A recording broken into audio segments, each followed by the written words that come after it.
kune vakamugamuchira vakavapa simba rekunzi vana vaMwari. Tinotenda Mwari zvakanyanyisa. Regai titange nokungoti tibatsirane chinhu chimwe chete kana yekisimisi kana Christmas. Handiti pane umwe ndakazenge ndakunetswa nevamwe vakatumira pagrupu, munongoziva nyaya dzemagrupu. Handiti zvikanzi Xmas box, ndikandati chinonzi Xmas handichiziva. Pana anochizivawo Xmas box? Pana anoziva chinonzi Xmas? Toti Mwari vatibatsire tisasvike panguva yekuzokanganisa kana kurasika donzo redu. Handiti ka hakuna chinonzi Xmas. Handiti haisimbori shortcut yaChristmas. Tiunzwana nhama dzangu, totibatsirane zuva ranhasi semhuri yeFGIM torarama mukuziva. Handiti ka chinonzi Xmas hakuna, asi kune chinonzi Christmas. Ndizvo tikada kutarisa mu 533 after death yaKristu Jesu, ndo pakabuda nhau yeChristmas. Handiti ka ndo payakanyatsotanga chaipo chaipo. Totibatsirane mumashure umu musi wa25 December mapagans kana kuti mahedheni ndo pavaicelebrata vachiunganawo vachicelebrata vachiita zvevaiita. Handiti ka but after that muna 533 AD after death yaKristu Jesu tikatarisa mukuru wemaRoman Catholics ndo pevakati no zuva iri ngatirirangarirei kuberekwa kwaKristu Jesu. So rakabva rashandurwa kuti ribve pakuva nekuungana kwaita mapagans kana kuti mahedheni vachicelebrata vachiita zvevaiita panguva iyoyo. Ndo pakabva panzi no 25 December ngatichiitai kuti ive emasi yemakristu. Haleluya. Zvoreva tine tu zvinhu panapa, tina Christ nemasi. Handiti ka masi zvoreva izvo kuungana kwevanhu. Haleluya. Christ ndi Jesu Kristu wacho. Handiti so tinenge tichiungana as mafamilies kana kuti seshamwari tichipembera kuberekwa kwaiye Kristu. Haleluya. Zvakadaro vahedheni vaye vakaona kuti no pano chatokundwa, ndo pevanounzawo chinhu chinonzi Xmas. Pana Christ paya vakaisa X zvorova kuti kuramba. Handiti zvikaiswa X zvashata izvi. Handiti hanti munoziva pese pana X pashata, ndo vachibva vatirega tiise X pana Christ takuti Xmas. Vabvisa Kristu. Handiti vakusiya masi iripo. Zvikanzi isusu taramba Kristu but ngatirambe tichiita sei, tichisangana pamasi edu. So Xmas mapagans mahedheni. Haleluya. Havasi kucelebrata Kristu but vane zvavo zvavari kuita sei, zvavari kucelebrata. Ndosaka vakaisa X pana Christ. Handiti so vadikana hama ngatisazogamuchirei zvese zvese. Handiti ka zvimwe zvacho ngatizvitsvagei. Ndakazvitsvagawo ndikazviona ndikazvinzwisisa ndikatoona kuti chokwadi. So ngatiraramei mukuziva. Handiti ka tipemberere Kristu wedu mune zvakanaka kwete Xmas. Handiti ukangopesira wakuramba uchirarama uri pana X apa zvoreva kuti Kristu uri kumisa pasaidi wati X handisa Kristu but ngatisangane hedu tichidya tichifara tichipembera. Haleluya. So tinoti Mwari vatibatsire petiri kurarama tambe tichiziva chinangwa. Handiti ka panonge pataurwa chinhu chingotanga wachinzverawo so usati wapinda machira. Handiti usaparare nokushayiwa zivo. Haleluya. Tinoti Mwari vatibatsire vatiitire zvakanaka. Johani, regai tiende pana John chapter 5. Ndoti mungondiverengerawo vhesi ya24 na25. John chapter 5 verse 24 to 25. Vane Bible reshona mutiverengerewo. Pano tingori mumudzi yeChristmas tichipemberera kuberekwa kwemwanakomana anova Jesu Kristu. Tikaenda pana John 3 verse 16 yobva yataura ichiti nokudaro Mwari wakada nyika wakatipa mwanakomana wake umwe chete akazvarwa ari ega anova Jesu Kristu, kuti ani naani achatenda maari arege kufa asi kuti ave neupenyu. Kwete upenyu chete, hanzi upenyu husingaperi. Haleluya. So ndosaka taipemberera Kristu Jesu kuzvarwa kwavo, nokuti Mwari wakatida ani nani anotenda muna iye tiverengerwe John chapter 5 pavhesi ya24 ne25. Zvirokwazvo ndinoti kwamuri, anonzwa shoko rangu nokutenda akandituma ano upenyu husingaperi, haauyi mukutongwa asi abva murufu aenda muupenyu. Zvirokwazvo ndinoti kwamuri, nguva inouya nazvino yatovapo, nayo vakafa vachanzwa izwi roMwanakomana waMwari, vanonzwa vacharurama. Haleluya. Pano tiri kunzwa ndivo Jesu Kristu vari kutaura. Haleluya. Nokuti ndiMwari wakatendeka. Takutaura pano nezvenhau yeChristmas, tataura nezvayo endi tanzwisisa, tanga tichipembera tichifarira iye anova iye Jesu Kristu wakazvarwa, akaprofitwa kuna Isaiah chapter 9 pavhesi ya6 zvikanzi achauya mwanakomana, achazvarwa, achanzi Emmanuel. Haleluya. Rechirungu robva ranyatsokutaura richinyatsodescribe zvikanzi Isaiah chapter 9 pane vhesi ya6 ndivhurereshona zvikanzi achazvarwa mwanakomana, achanzi Wonderful Counselor, the Prince of Peace. Haleluya. Chiramba kusakara zvakaprofitwa kuOld Testament zvakuzadzikiswa kupi? kuNew Testament. Isaiah chapter 9 verse 6. Profita Isaiah. Jesu Kristu uyu akagara aprofitwa nechekare nemaprofita kunzi mwanakomana uchazvarwa nemhandara Maria. Haleluya. Verse 6. Nokuti takazvarwa mwana, takapiwa mwanakomana, mambo wake uchapafudzi rake, zita rake richanzi anoshamisa, gota, Mwari ane simba, baba vokusingaperi, muchinda werugare. Haleluya. Muchinda werugare, gota, the Prince of Peace. Anditika hapana chinouya kwauri kana uchinge wangogamuchira iye musharukwa, mwanakomana wamubvumidza kuti ararame mukati meupenyu hwako. So petiri kucelebrata kunyangwe neChristmas iyoyi, ngatizivei kuti tazvarirwa mwanakomana. Haleluya. Anova ye Jesu Kristu, akanzi achauya kuzova mudzikinuri weupenyu hwedu. Akazvarirwa ini newe mudikanhama. Tisu tanga tiri vatadzi, asi Jesu kuzvarwa kwake kwakauya kuti ini ndizova neupenyu, kwete upenyu bedzi asi husingaperi. Ndokunge ndamugamuchira ndati, Ishe Jesu, pindai mukati meupenyu hwangu. Haleluya. Amen. Pano taverengesa pana John chapter 5, Jesu vanga vachitaura vachiti, regai ndikudzei chokwadi, ani nani anonzwa mashoko aya uye anotenda kune wakandituma. Haleluya. Kwete kungonzwa kuna Jesu chete, zviri kunzi anonzwa mashoko andinotaura uyezve wobva watenda kune akandituma wacho, hanzi uchazova neupenyu husingaperi. Haleluya. Vadikani hama, ngatitendei kuna Jesu Kristu, totenda kuna ivo Mwari mbune, mufunge upenyu hwedu will never be the same again. Pano tiri kupuwa assurance, tanzwa Bible study chitaura zvakanaka, chinzi tikangoteerera kunyangwe naivo Mwari tinova tine shield, takachengetedzeka. Haleluya. Hanzi tikasiya mabasa enyika, mabasa enyama, zvinofadza nyama, tinova tine upenyu hwakanaka, upenyu hunova upenyu husingaperi. Ndo zviri kutaurwa pano naivo Jesu. Hanzi ndinoda kukuudzai chokwadi, handisi kuda kukunyeperai.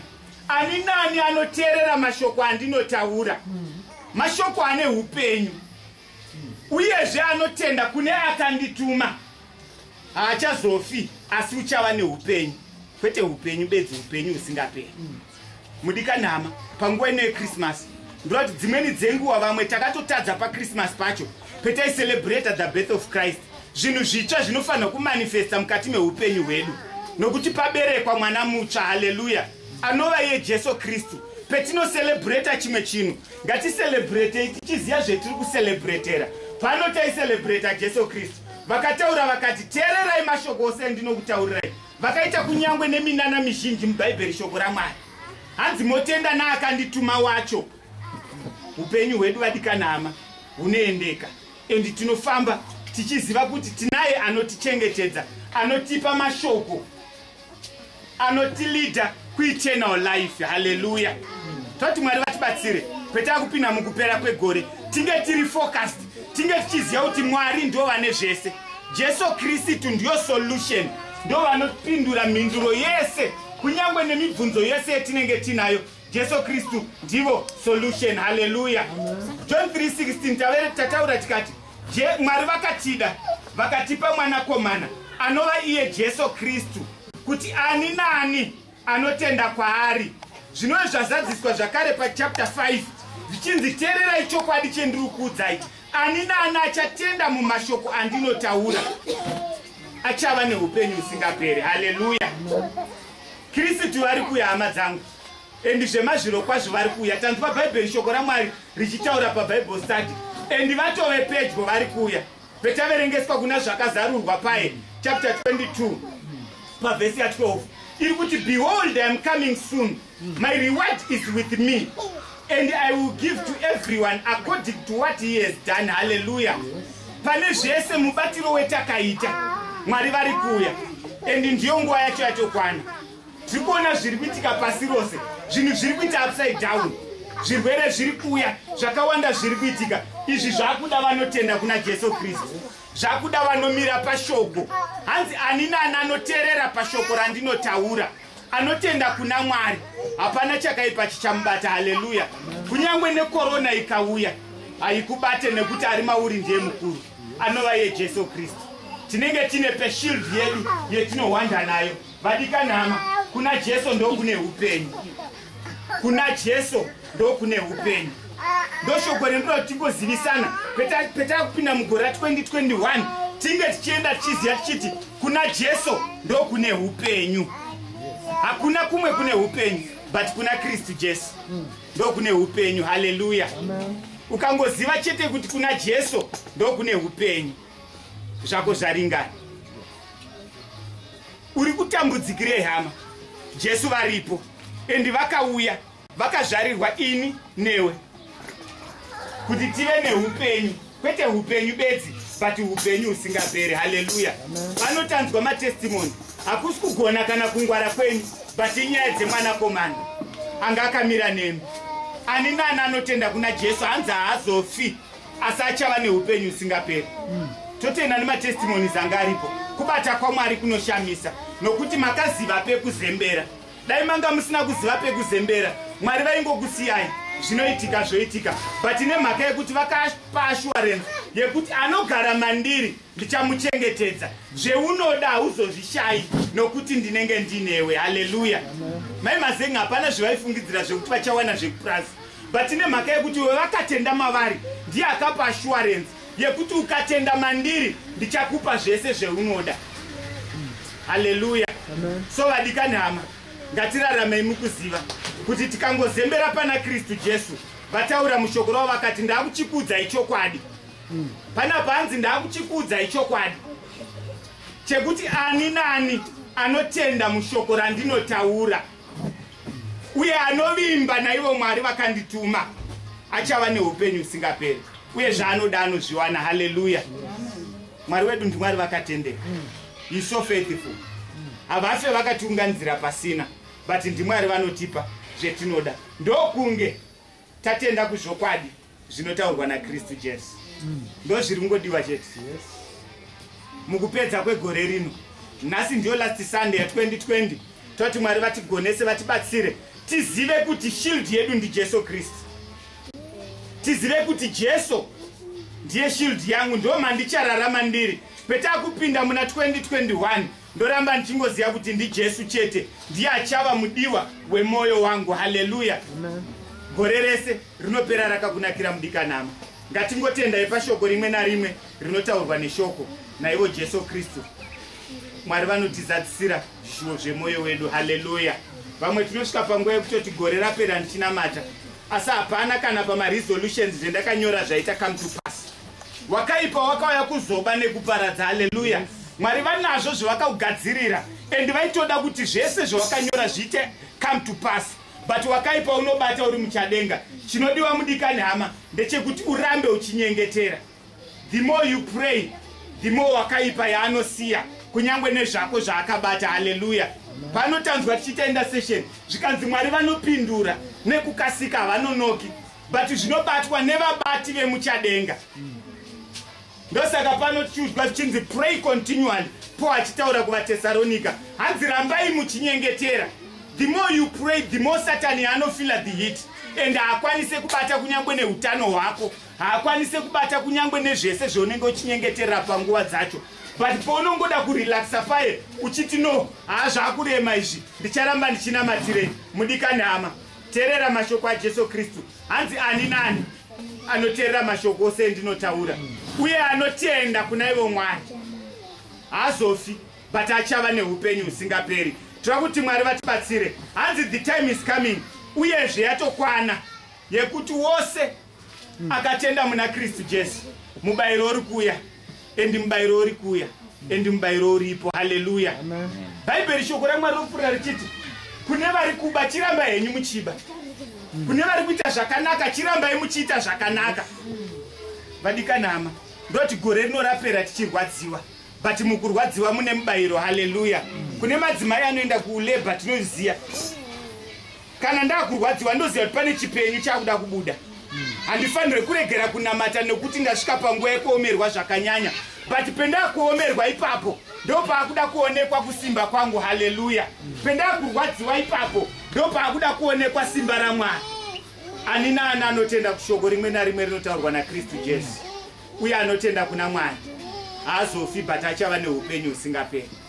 Vadikanama, 2020 yasvika pakupera.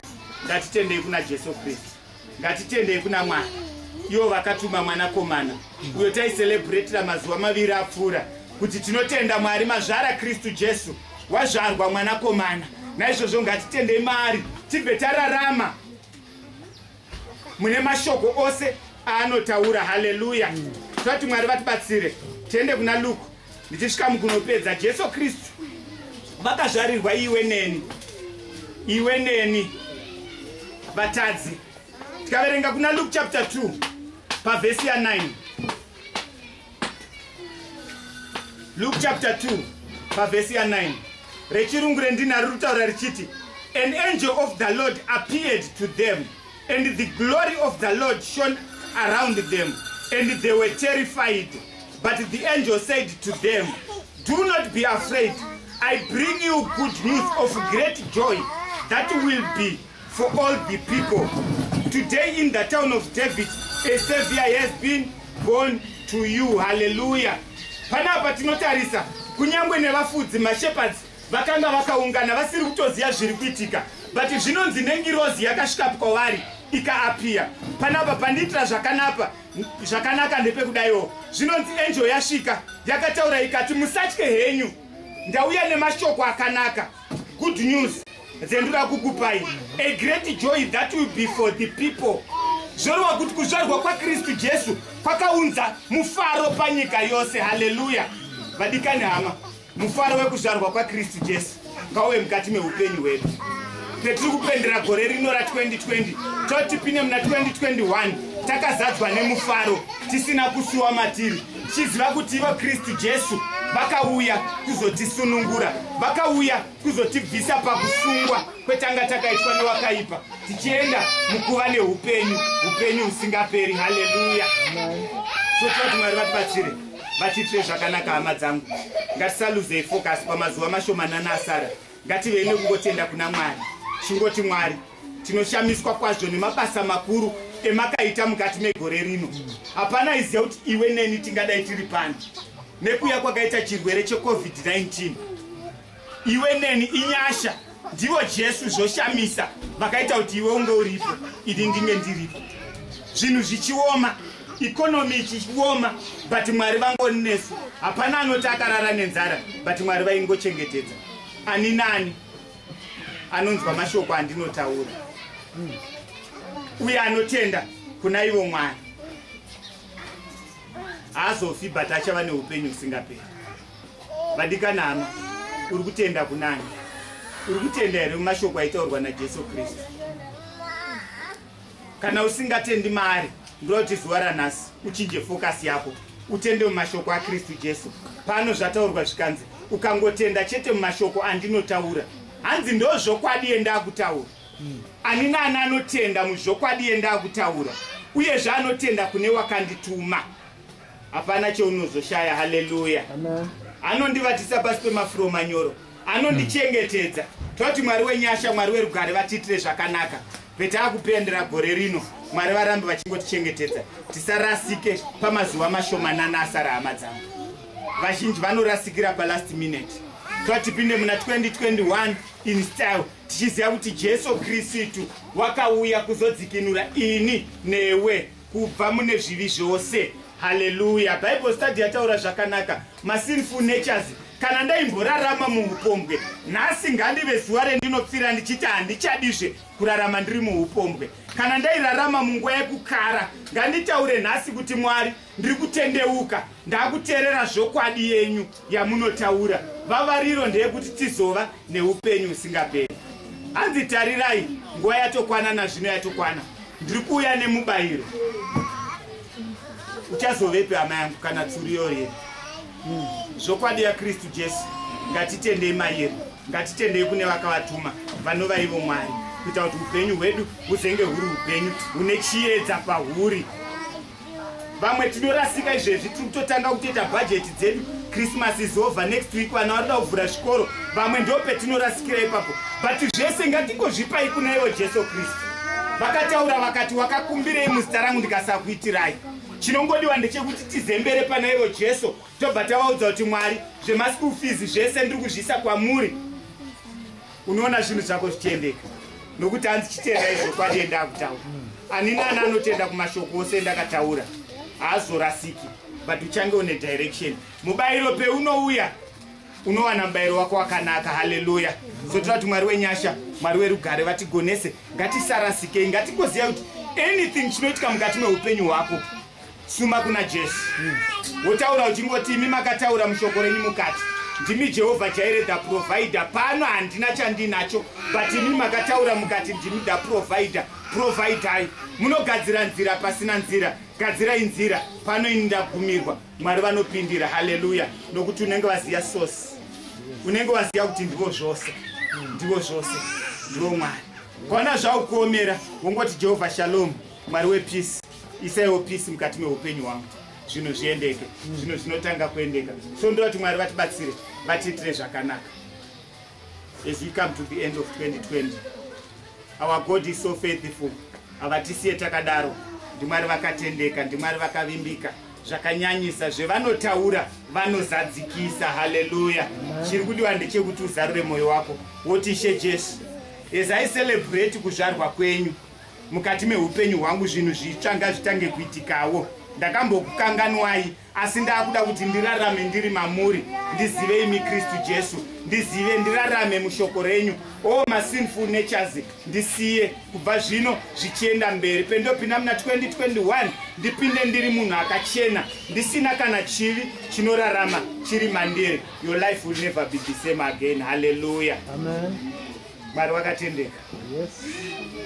Toti panguva inochimbirwa deep worship song, ungozvifunga, uzvibvunze kuti Mwari, sinful natures, zvese zvandairarama mazviri zvisingakufadzei, pendakupinda mukupera kwegore Baba, ndichamuregerera, ndichamupa upenyu husingaperi. Vavariro yangu Mwari ndeyekuti ndive neupenyu husingaperi. Tizvirambe vadikani hama, tizembere pana Kristu Jesu. Mwari votiitira zvakanaka. Zvese zvetinonamatira, zvese zvetinokumbira, Mwari vanoonekwa vachitipa. Timbirwe deep worship song, uchinyatsodzamisa pfungwa dzako, uchidzora kubva zvino kusvika kuna January petakatanga gore 1 January 2020, uchiona sinful natures zvese zvawakabata zvisina kufadza Mwari. Ungoti Mwari, ndiri kutendeuka panguva dzino, uye ndiri kutenda kushoko rimwe narimwe rinotaurwa naKristu Jesu, kana kuti rakataurwa naKristu Jesu. Uye ndiri kutenda kunemi Mwari makatuma ye mwanakomana kuti azouya kundirwira pahondo dzangu dzose. Tiimbirwe deep worship song, usvika panguva unochema pamberi paMwari uchinamata kuti Mwari vatiregere vakataura vakati.